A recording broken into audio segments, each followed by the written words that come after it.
Dari beberapa sentimen yang berhasil dirangkum oleh tim redaksi kami, baik secara internasional maupun domestik, dan semoga juga bisa menjadi salah satu referensi untuk Anda. Dan selanjutnya kami akan mengajak Anda untuk menyimak informasi topik pilihan yang berhasil dihimpun oleh tim redaksi kami. Kali ini datang dari komoditas, bukan dari batu bara, tapi perkebunan, di mana harganya mengalami penguatan signifikan dalam sepekan terakhir. Apa yang menjadi penyebabnya? Dan berikut informasi selengkapnya. Di mana pemirsa, pemulihan permintaan dari India dan China diakui berdampak pada penguatan harga crude palm oil dalam sepekan terakhir.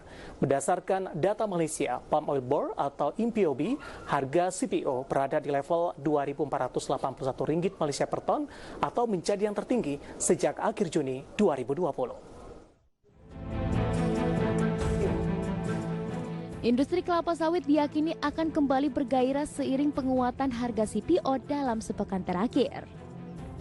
Tren kenaikan harga minyak sawit mentah atau crude palm oil berjangka ini dipengaruhi oleh pemulihan permintaan dari konsumen terbesar dunia, yakni India dan China.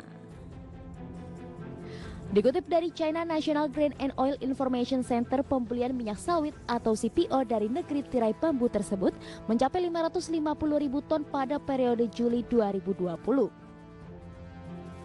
Angka tersebut lebih tinggi daripada bulan lalu yang hanya mencapai 450.000 ton.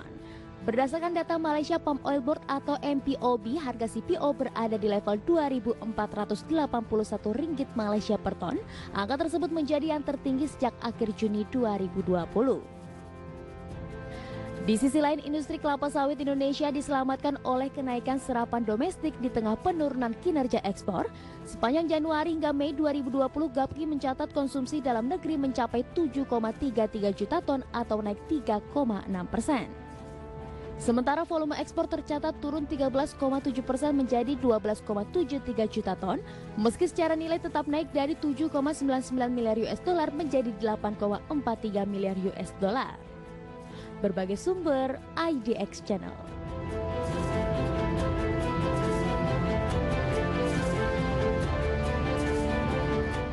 Ya, pemirsa, itu dari informasi harga CPO mulai mengalami penguatan baik dari sisi sentimen global maupun dari sisi domestik. Hari ini BPS merilis neraca perdagangan untuk bulan Juli ini.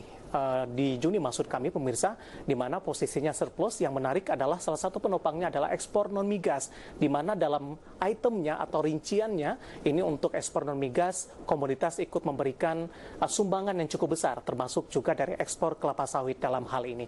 Nah, terkait dengan informasi ini dan informasi topik of the day kita akan coba lihat bagaimana responnya dari sisi pasar modal Indonesia. Kita ke grafis yang pertama terlebih dahulu, pemirsa, kita akan coba lihat bagaimana pergerakan dari sektor agriculture dalam sepekan terakhir. Apakah ini juga cenderung mengalami penguatan seiring dengan penguatan harga CPO? Data yang berhasil dirangkum oleh tim redaksi kami dapat Anda saksikan juga di layar televisi Anda bagaimana pergerakan sektor agriculture mulai dari 9 Juli sampai dengan 15 Juli. Dari grafis yang dapat Anda saksikan juga di layar televisi Anda, pemirsa, mulai dari 9 Juli, 10 Juli, 9 ke 10 sempat mengalami koreksi dari pergerakan sektor agriculture, namun di 13 Juli, 14 Juli, bahkan di 15 Juli di perdagangan hari ini, sektor agriculture mengalami penguatan yang signifikan dari posisi pergerakan sektornya. Nah, di grafis selanjutnya kami juga akan mengajak Anda untuk melihat dari posisi pergerakan sektor. Kita akan coba lihat juga pergerakan saham-saham yang menopang dari pergerakan sektor ini. Langsung saja kita ke grafis selanjutnya, pemirsa. Kita akan coba lihat untuk saham perkebunan AALI terlebih dahulu, bagaimana pola pergerakannya dalam sepekan terakhir. Data yang berhasil dirangkum oleh tim redaksi kami dapat Anda saksikan juga di layar televisi Anda.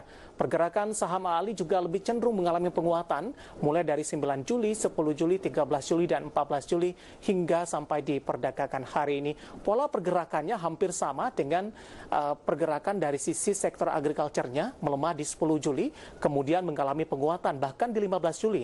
Harga dari Astra Agrolestari ini berada di level 8925. Ini posisi dari penutupan perdagangan di sesi kedua. Sementara penutupan sesi pertama masuk kami, sementara posisi penutupan perdagangan sesi kedua hari ini berada di level 8.850, masih melanjutkan penguatan di 3,21% meskipun posisinya lebih rendah jika dibandingkan dengan posisi pembukaan sesi kedua di perdagangan hari ini di 8925. Selain Astra Agrolestari, kita akan coba lihat juga untuk saham komoditas perkebunan lainnya.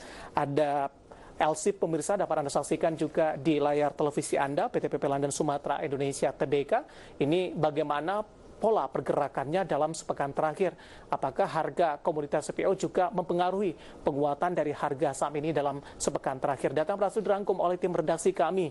Dari 9 Juli berada di level 870, di 10 Juli tertekan di level 845, 13 Juli kembali bangkit di 875, 14 Juli dan 15 Juli masih melanjutkan penguatannya berada di level 940.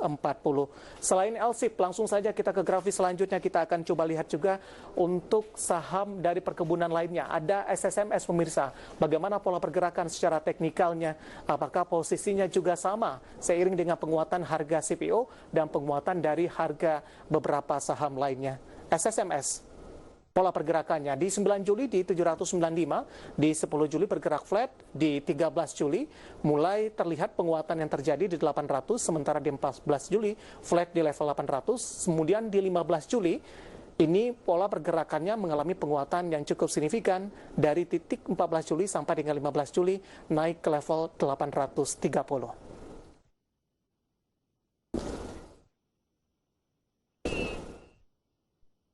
Informasi fundamental untuk dari perkebunan, kemudian juga pergerakan dari harga beberapa saham yang menopangnya, kemudian juga sentimen yang menopang dari penguatan harga CPO, dan semoga bisa menjadi salah satu referensi untuk Anda bagi yang ingin ambil posisi ataupun yang sudah ambil untung di sepanjang perdagangan hari ini. Kita akan jeda terlebih dahulu pemirsa. Di segmen selanjutnya kami akan mengajak Anda untuk menyimak informasi emiten pilihan yang berhasil dirangkum oleh tim redaksi kami.